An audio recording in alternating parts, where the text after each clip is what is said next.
সত্যের পক্ষে আপনাকে থাকতে হবে। আপনার পছন্দনীয় ব্যক্তি থাকতে পারে, এটা আপনার পার্সোনাল ম্যাটার, কিন্তু আপনি দুইজন ব্যক্তির ভিতর ওই ব্যক্তিকে বাছাই করবেন যিনি সৎ, যিনি যোগ্য, যিনি নিয়তপরায়ণ।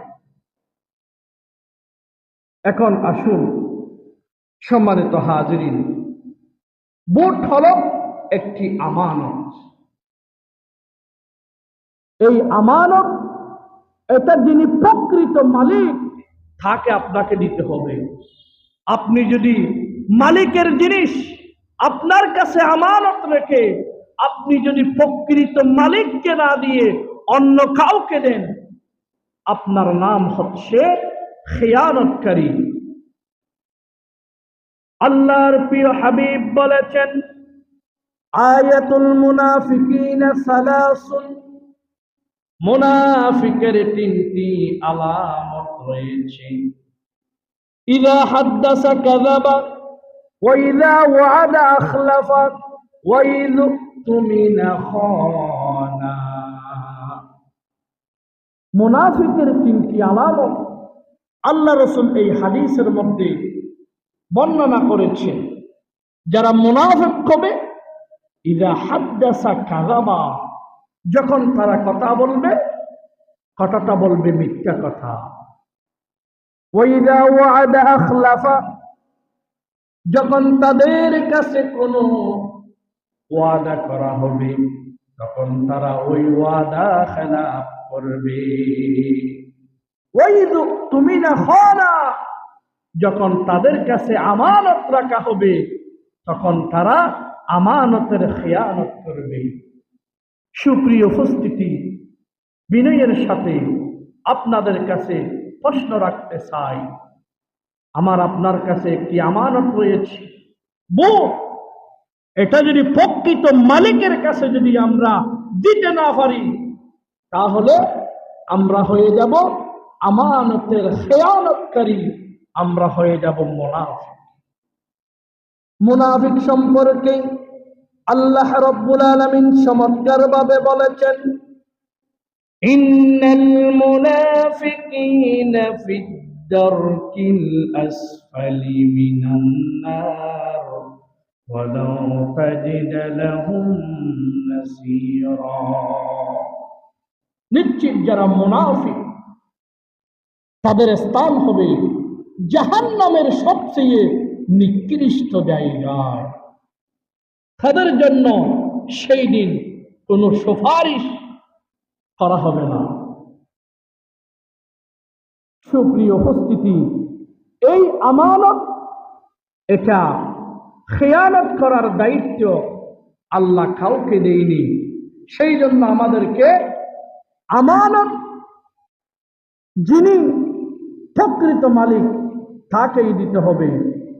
আল্লাহ রাব্বুল আলামিন কোরআনুল কারীমের ৪৪ নম্বর সূরা নিসার ৫৮ নম্বর আয়াতে বলছেন, ইন্নাল্লাহা ইয়া'মুরুকুম আন তু'আদ্দুল আমানাতি ইলা আহলিহা। আল্লাহ রাব্বুল আলামিন বলছেন, ও হে দুনিয়ার মানুষেরা,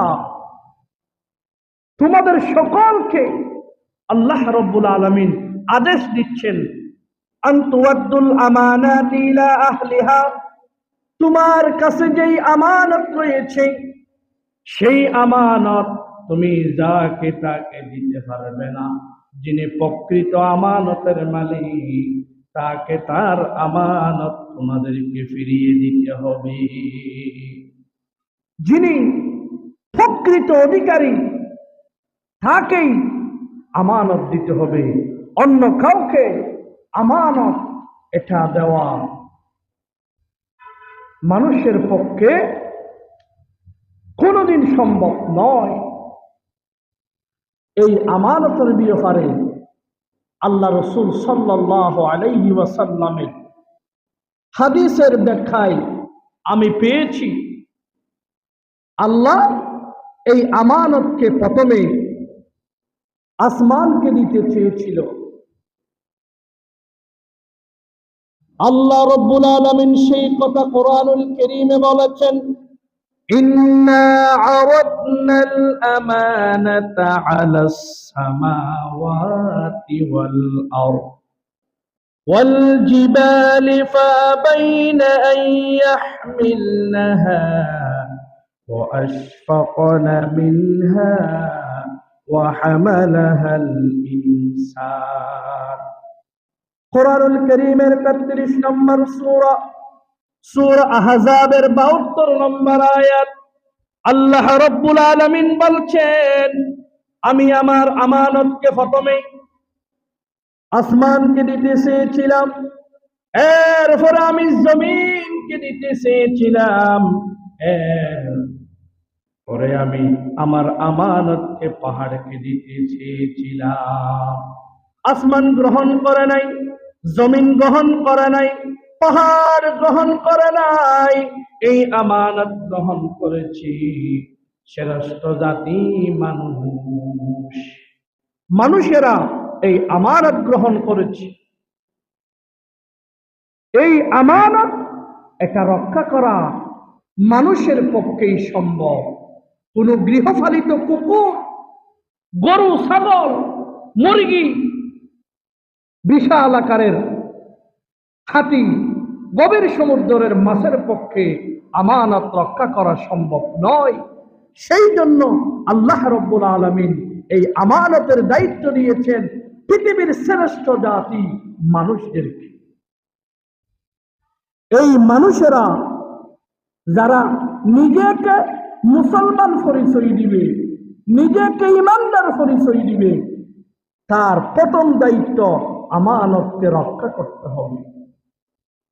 যে নামাজ পড়ে কিন্তু আমানতের খেয়ানত করে, যে রোজা রাখে আমানত ঠিক রাখে না, আল্লাহ রাসূল বলেছেন, লা ঈমানা লিমান লা আমানা।